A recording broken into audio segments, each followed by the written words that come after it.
Hi, this is Marjohn Love, and this is Marjohn's Musings. And today's show is confusion, consternation, compassion. My husband Kevin was sent to Fort Sam Houston in Texas, where it was 110 degrees, and while he was there, they had torrential rains.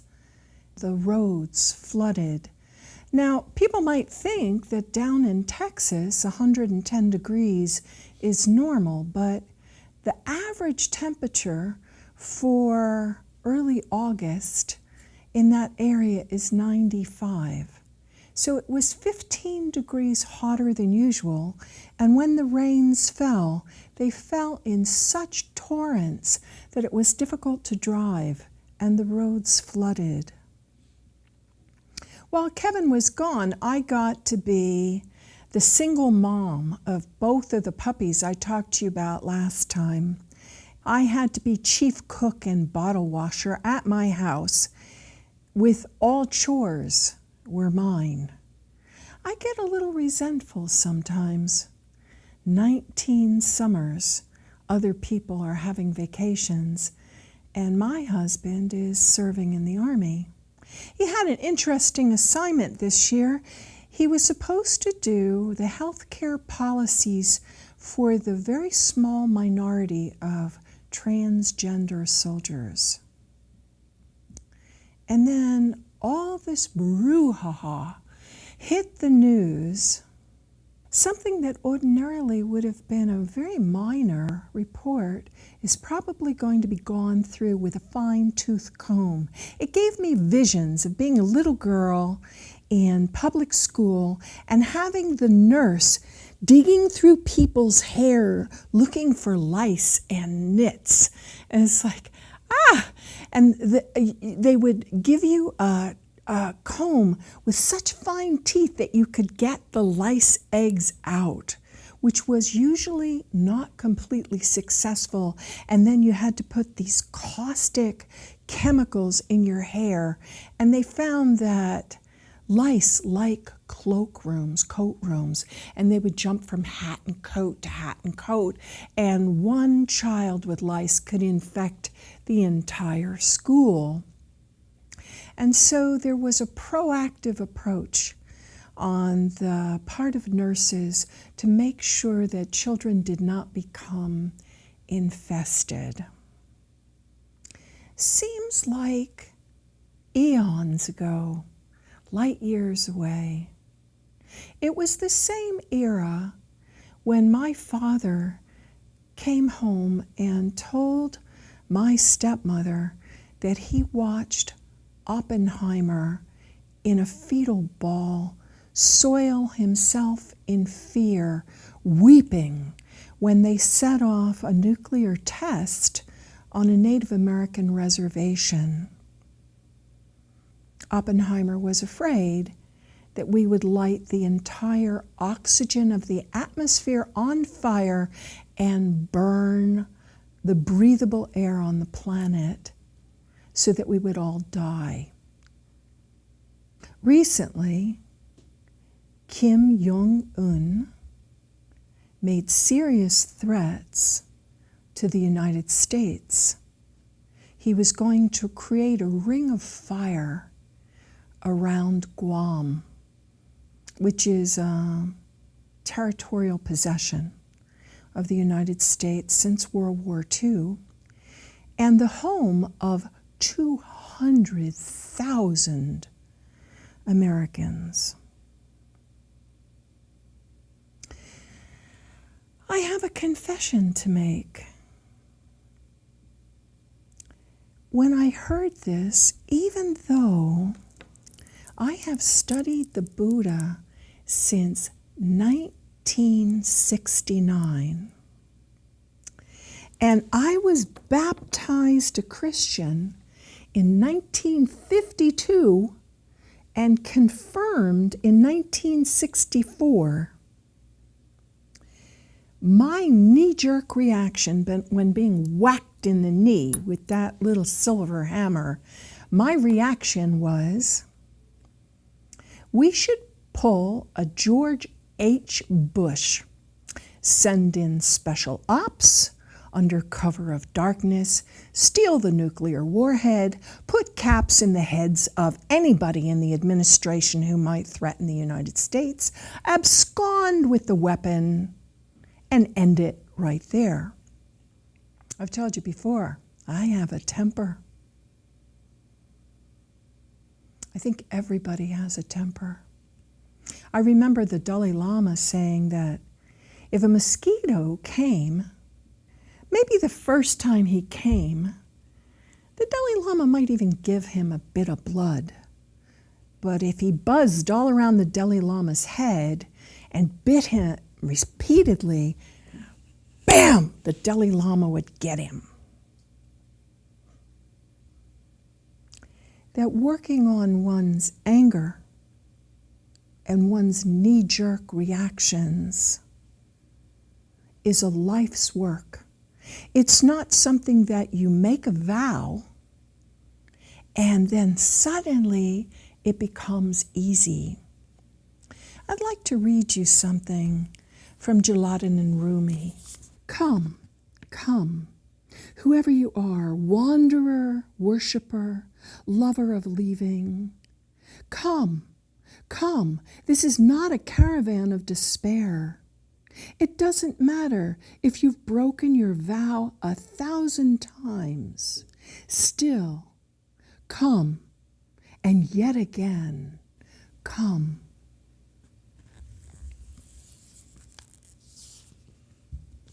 I think when we're threatened, it's very easy to react with rage. At the time I was preparing this show, this threat was escalating. So I turned to the I Ching cards to try to get a bit of wisdom, like, oh my goodness, what should we do? And I have a different deck. It's called the Divine Sparks. And the card that I pulled is, see what expectations are causing you to experience. My expectations were based on my memories of being in a fetal ball with a textbook held over my head in the hallway, where I was on the interior-most hallway, so that if Russia launched a nuclear missile at New York City, we in New Jersey might live through the explosion. When I came in today and discussed what my show plan was with Lisa Smith, she said, why don't you title the show No Nukes? Well, upon reflection, I would think that that would be self-evident. But for me, I needed a few more of these divine sparks. Face your fears. Feel it. Feel the fear. And let it go. Remove this fear. Allow, as in the process of the universe, allow. Know all is okay. At the time I'm pulling these cards, all was not okay. PBS and the evening news and everything was slam dunked with, oh my God, oh my God. but also with haughty condescension to both leaders. One of the things I heard on NPR, which I like NPR, was the current president of the United States should not be left alone in a room without an adult present. He has the codes to the nuclear weapons, and he can make a unilateral decision to do a preemptive strike. I sat at my breakfast table absolutely stunned. My next divine spark: choose love, forgive. Well, what is it about forgiveness? Some people, especially young people, may not be aware that in 1953, an armistice was established between North Korea and the United States. That's just a truce. We have been in a state of war with North Korea for 64 years. Now, some people find that silly. You know, North Korea is this little bitty country, and the United States is this huge superpower. But if you have ever gone horse riding, you will know in August, in the summer, there are welts and swellings on horses that are not protected properly from horseflies. And people in tropical areas can die of malaria if they're bitten by a mosquito. If Kim Jong-un fired a nuclear warhead for the first time in the proximity of Guam, could he accidentally hit Guam? Oh yeah. If we fired an ICBM missile and hit the incoming warhead and exploded it in midair, the nuclear fallout would be airborne and could precipitate out over our ally, Japan. If the warhead hit the water and detonated in the water, it could demolish one of the richest fishing areas on the planet that's in a current that flows past Hawaii on to California. If there was nuclear waste in that water, it would poison everything it touched.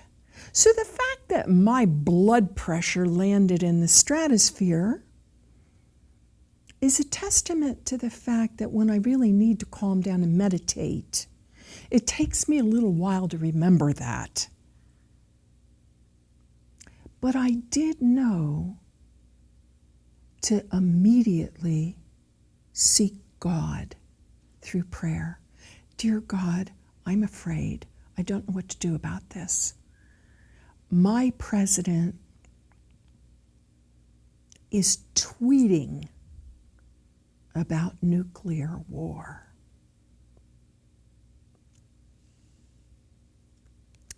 So my next divine spark: allow the wisdom of the divine guidance to fill your essential self. I thought, word up, yeah. Confront the belief system that limits you. What was my belief? My belief was that Kim Jong-un was angry enough and desperate enough to launch nuclear weapons at 200,000 Americans and possibly initiate World War III.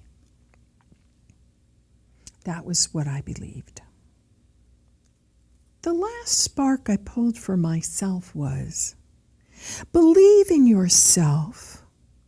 You are more than just this physical body. So I went to the I Ching cards. Now the I Ching is based on the duality of male and female, the yin and the yang. And yin leads to water and metal, and yang leads to wood and fire. And it's broken out into hexagrams, but they're based on trigrams. The 4 male trigrams are Qian, the father, creative, strong, head, horse, dark red, heaven. Qian, the first son, the arousing, movement, thunder, dragon, inciting, the body parts, the foot. Kan, the second son, the abysmal, peril, danger, water, the pit, the animals, the pig, the part of the body is the ear. Ken, the third son, keeping still, the mountain, repose, the body parts, the hand and fingers, the animal is the dog. And then there's feminine principles. Kun, the mother, receptive, the belly, the animals are the cow and the mare. The attribute is form, yielding, the earth. The second one is Sun, the first daughter, gentle, wood, wind. The animal is the cock.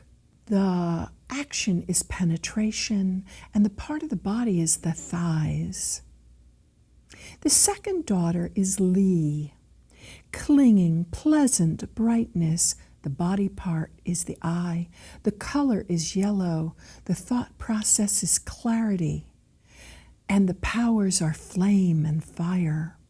And then the third daughter is Tu, joyful, lake, marsh. The body parts the mouth. The color is green and blue. And the animal is sheep. And the attribute is pleasurable. So you put these 8 trigrams together and you come up with 64 hexagrams. So I did my first draw for the situation. It was, in a word, startling.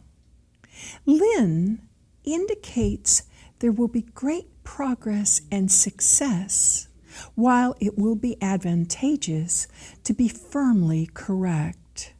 In the 8th month, in our calendar, that's August, there will be evil. Action must be governed by rectitude and by caution, grounded on the changing character of all conditions and events. So that was the card that I pulled about this nuclear threat escalation. So I pulled a card from Messages of Light for myself. What could I as an individual do? I offer lovingly up to God all my anger, sadness, and fears. I offer God my past, my future, and my fears. I stop doubting God, thus I free myself totally, for I know that God will put everything in place for me. I am now free and ready to live my life. That affirmation was very powerful for me because it gave me a sense that I was safe and I was beloved. The next card I pulled from that deck for me was Light for the World. By the work that I do, I help myself to grow. I assist in bringing the light to the world through the divine. I direct the conscious energy of my thoughts in a positive way so as to participate in this wonderful flow of peace for a better world. The third card was, life talks to me. I listen, for the answer might be in the next lines that I read, in the next picture that I see, in the next words that I hear, or in the next person that I meet. God is everywhere. I call out to God, and God answers. So I thought, well, what if I did a reading seeking wisdom for the two leaders involved?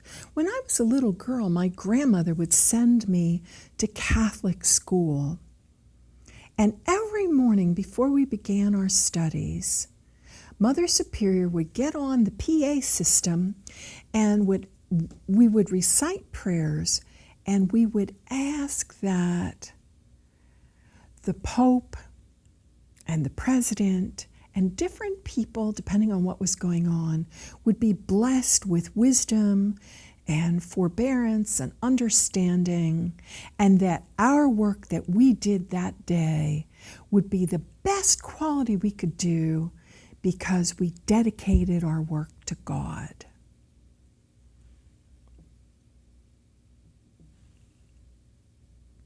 So I pulled a card for Kim Jong-un. It's the card Lu, treading carefully. Lu suggests the idea of one treading on the tail of a tiger, which does not bite him. There will be progress and success. It is a hazardous position. No distress, no failure. And in the I Ching, there's a thing called moving lines. When you throw coins or you cast yarrow rods, some of the lines move, and they're the most important lines. So the two moving lines in this reading were 9 in the 4th place, treading on the tail of a tiger. He becomes full of apprehensive caution. Good fortune. 9 in the 5th place. He treads resolutely a perilous course. Well, the very next day, Kim Jong-un makes a statement. Let's see what those foolish Yankees are going to do next. And then he tweets or something back to Donald Trump. Next move is yours. I'm like, this is a game? We're in a game. And the stakes are the continuation of life on the planet. So after Kim Jong-un says, I've decided not to launch the nukes right now. I want to see what the United States is going to do. I drew again. This one is Hao Chu, and I pronounce the Chinese badly, I'm sorry. 9 in the 2nd place is the moving line. Return to proper course. Good fortune. 6 in the 4th place. Sincerity averts danger of bloodshed. His grounds for apprehension is dismissed. No mistake.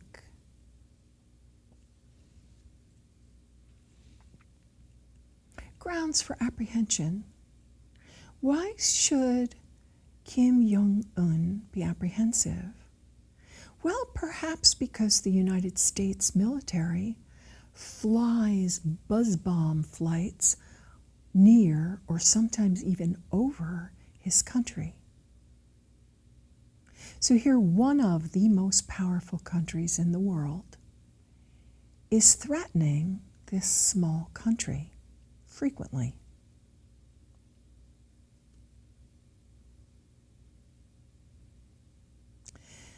So I drew again because I thought, well, given that situation,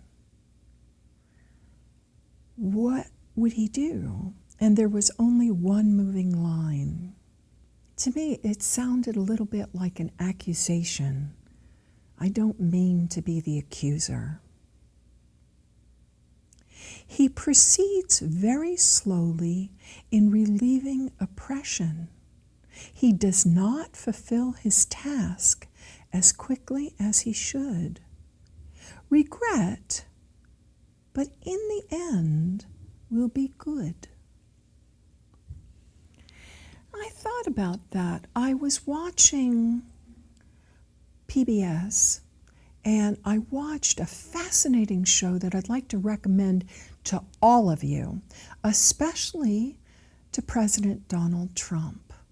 It's called Humanity from Space, and it was startling. It made me look back and remember being in high school and having my high school science teacher say that by the time the human population reached 7 billion people, there would be thirst, hunger, and starvation in the world. This public broadcast of Humanity from Space took astronaut photography and satellite images and showed the world not as the blue marble I marveled at as a child of photos of the Earth from the moon, but of the Earth at night, showing electric illumination.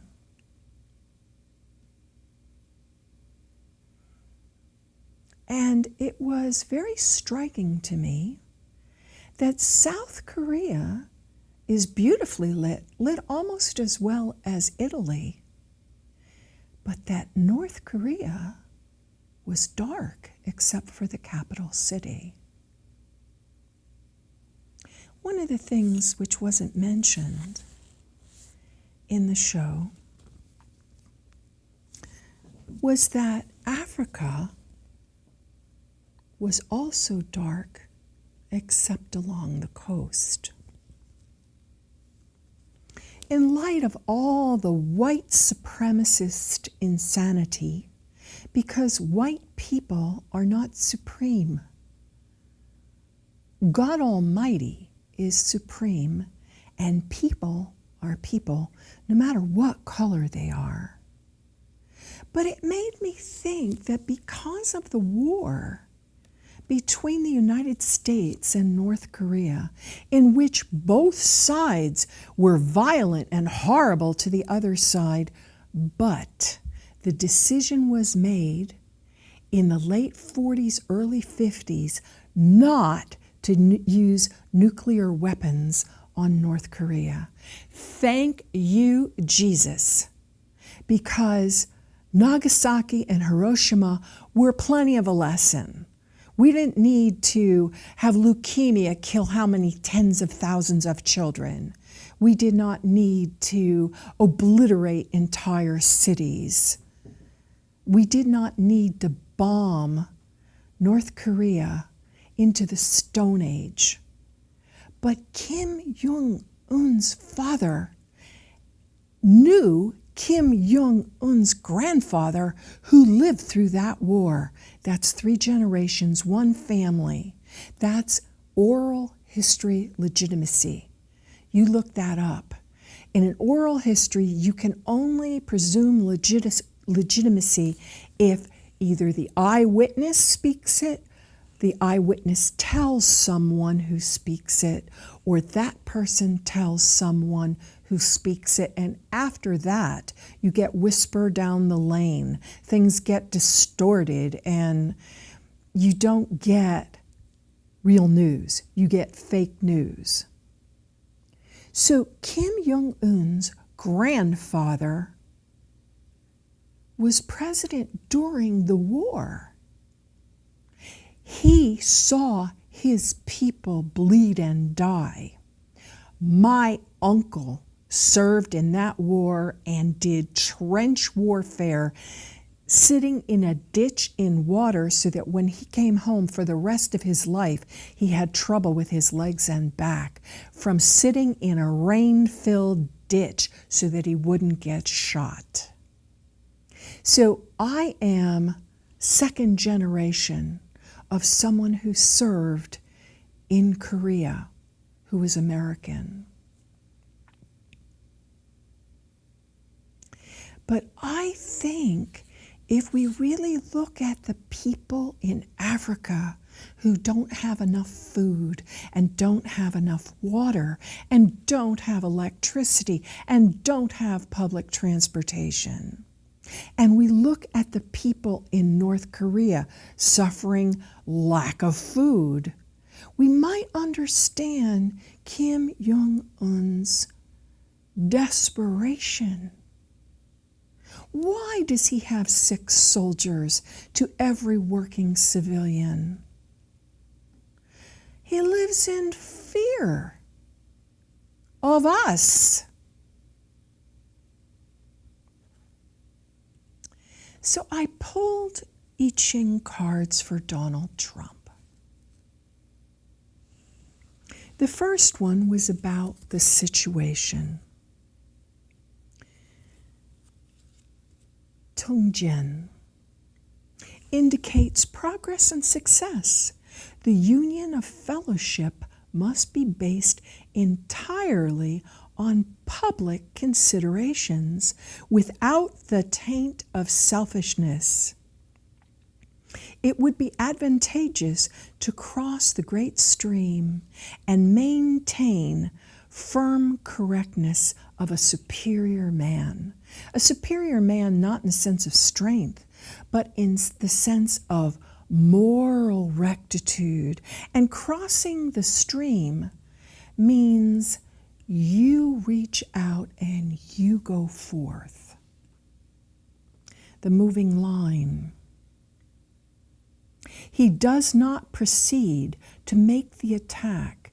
He contemplates. Good fortune if he returns to the rule of law. Well, the rule of law in our country is, unless it's a dire emergency, you cannot declare war or engage in war without the approval of the Congress of the United States. It's one of the checks and balances. But in an emergency, like incoming missiles, Donald Trump does have the power to do a preemptive strike. We learn through post-apocalyptic movies that a strike like that would cause devastation to the earth based on scientific predictions that would wipe out humanity and every other living creature on the planet except maybe cockroaches who crawled around at ground zero out in the desert in the United States, where John Wayne and a lot of the people who did the Western movies out there caught cancer. Now, John Wayne smoked, but a lot of the people on those film crews did not smoke, and they got cancer too. Card 2 for Donald Trump. 2 moving lines on the clinging Lee. He is in a position like that of the declining sun. Instead of playing on his instrument of earthenware and singing to it, the sun, he utters the groans of an old man of 80. Evil. How can it continue long? 9 for the 4th place. How abrupt is the manner of his coming. None can bear him. Card 3 for Donald Trump. This one is Tayu, abundance. He keeps his great resources under restraint, no error. 6 for the 5th place. Let him display a proper majesty, good fortune. A proper majesty. You know, the I Ching was written at a time of kings and emperors. Proper majesty didn't just mean a crown or robes or chains of gold or jewels. Proper majesty also meant courtly behavior and decorum and being a bit circumspect, acting with due consideration, especially in things that are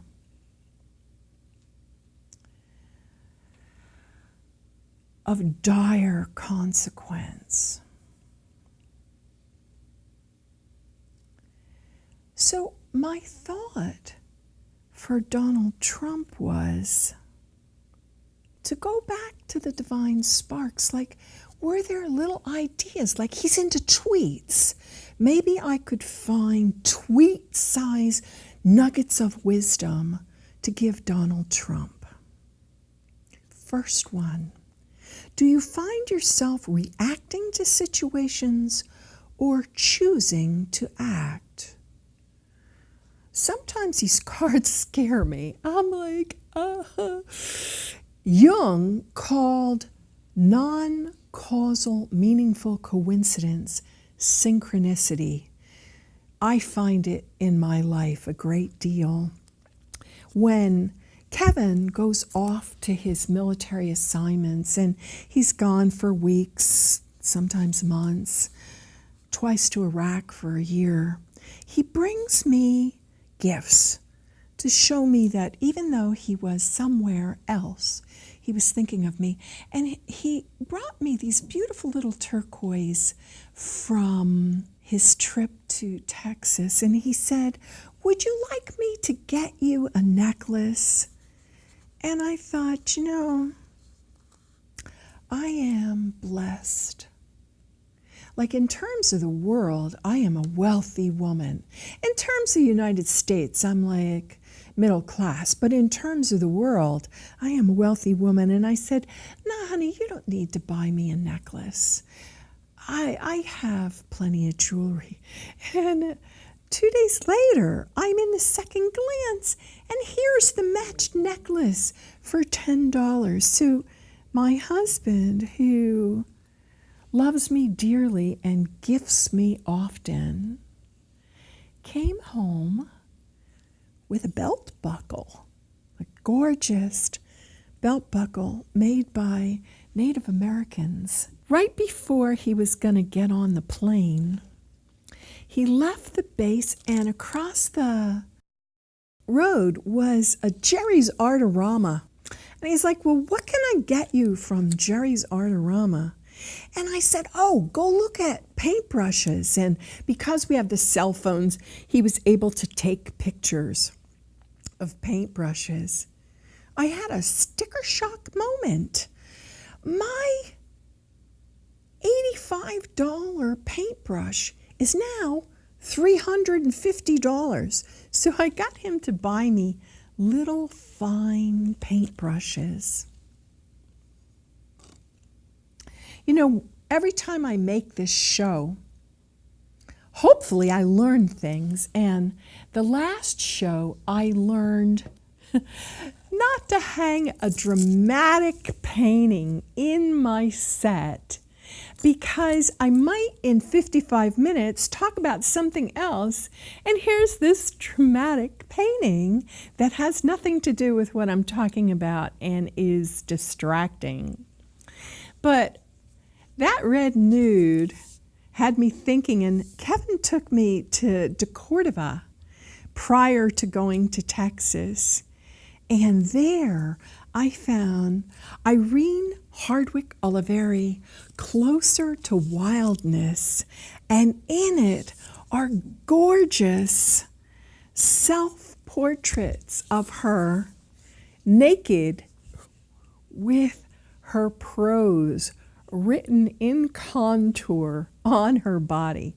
And I thought, I'm not going to show some of these images because we're a G-rated show, but I will show you the cover in close-up. If you can get a hold of this book, it is fascinating. I've told you before that when I get nervous, I knit. It's a form of moving meditation. It's very rhythmic and calming. And I also crochet. And I wanted to talk to you about interactions are not always positive, even if you love someone or something. So I had these beautiful black walnut knitting needles from England. They were my most favorite knitting needles, and I got the matching crochet hook, and it's all Ginny Lind turned black walnut, and one of them dropped unbeknownst onto the carpet, and my little Dax chewed both ends of it. I was like, ah! Now, did he know it was my favorite pair of knitting needles? And in order to get rid of the chewed up mess he left behind, I had to put the knitting needle into a pencil sharpener and use the Dremel tool to alter the Ginny Lind pattern. And they're now 2 different lengths and whatever. How much more difficult than raising a puppy is international relations. Mind-boggling. I think you need to be a dedicated soul to be a world leader in this world of 7 billion with a B human beings that's projected to reach 9 billion with a B. I could conceivably live till 2030. It's only 13 more years.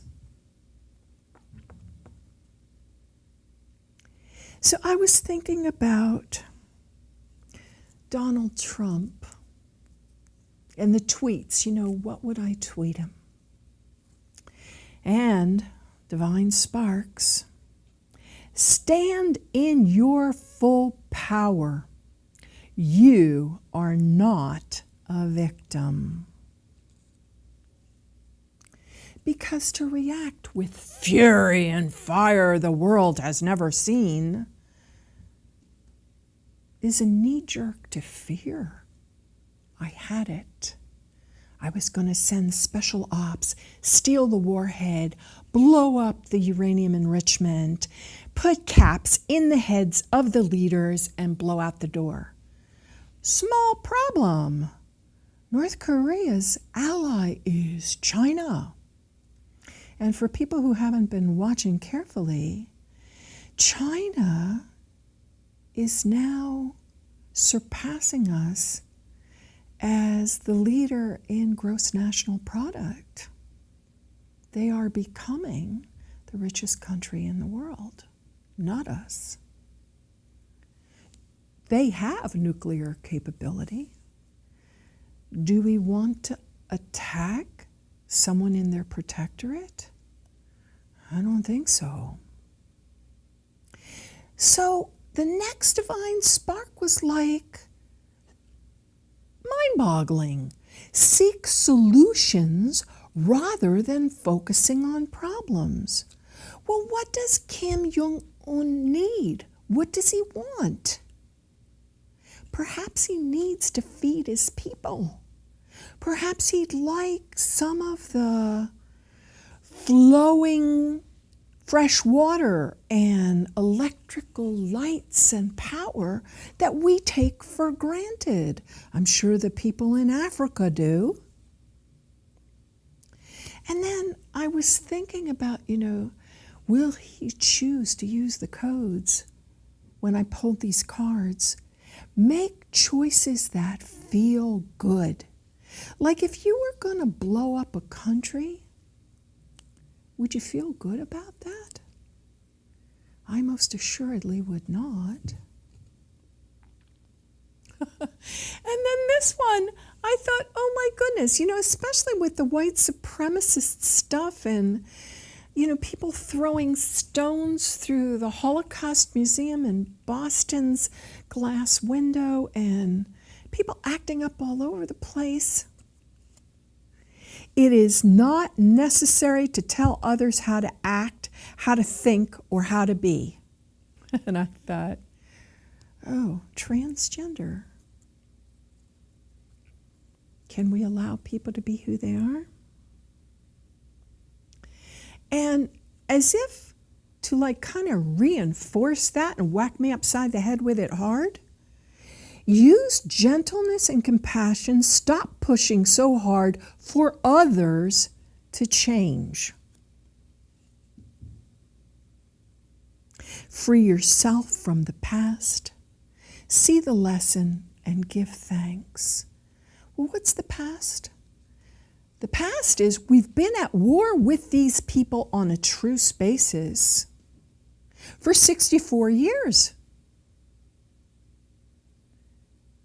Could we patch it up now? Can we stop being at war?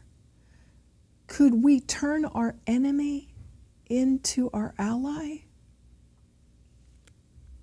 I don't know. People have tried. People have tried diplomacy. Kim Jong-un has broken the truce several times, and America has held back and chosen not to retaliate. But that does not mean that we are not the tiger.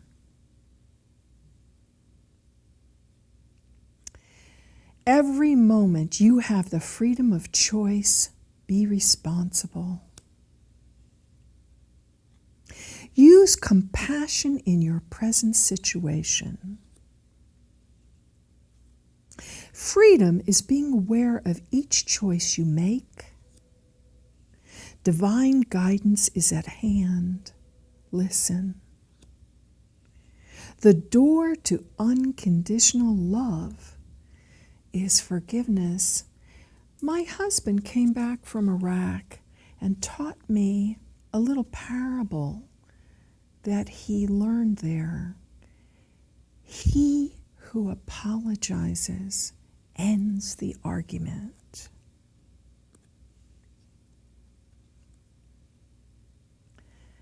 So I went back to my messages of light cards, and I give without expectation and without keeping score.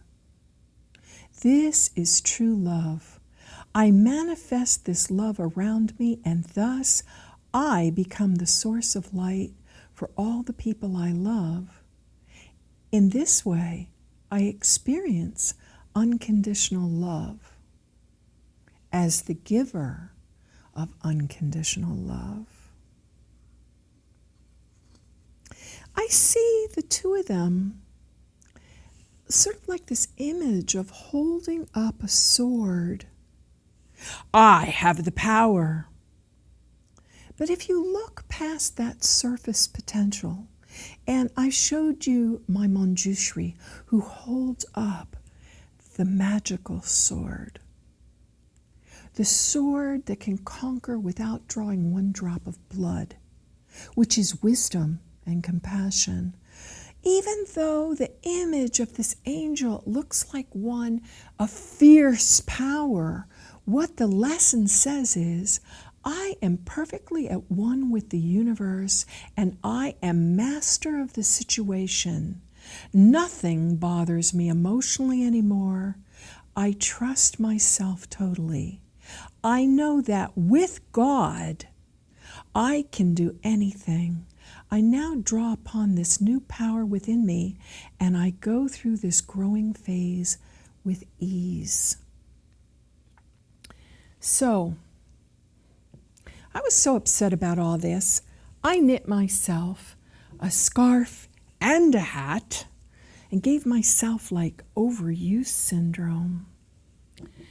We did something ecological at my house. We traded in this luxurious shower head for a water-conserving shower head.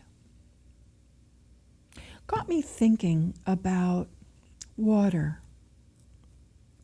That television show showed 3 major rivers where only 10% of the water either goes into the ocean or into the next country, namely Mexico. And I thought about the distillation of water. And I have an old book, The Art Forms in Nature by Ernst Haeckel. And it shows radiolarians, little microscopic creatures that live in ocean water. But I believe we have the technology not only to make soil like Black Gold Company, going around and getting vegetable matter, refuse from restaurants and stuff, composting that and making soil. We can make soil to grow food. People in Newfoundland did it all the time when we lived up there. But we can also distill water, and we don't have to boil it. If you put down black mirrors and a plastic dome, you can pump shallow water.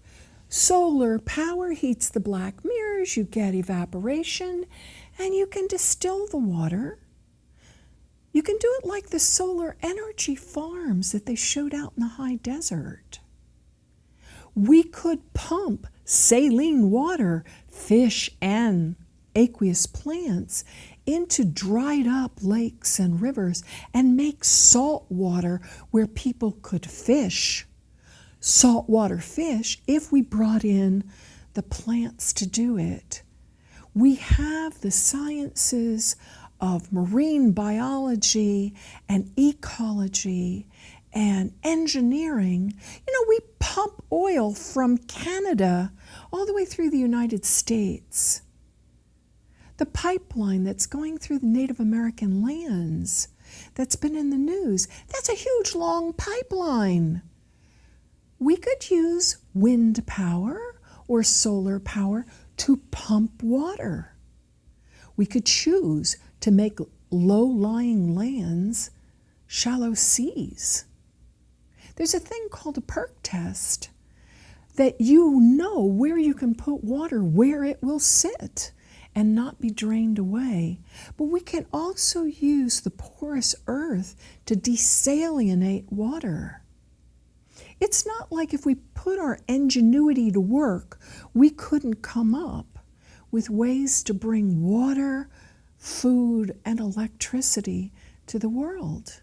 If we used birth control, and we used it wisely, we might not need to hit 9 billion with a B people, so that some of the other species on the planet might survive.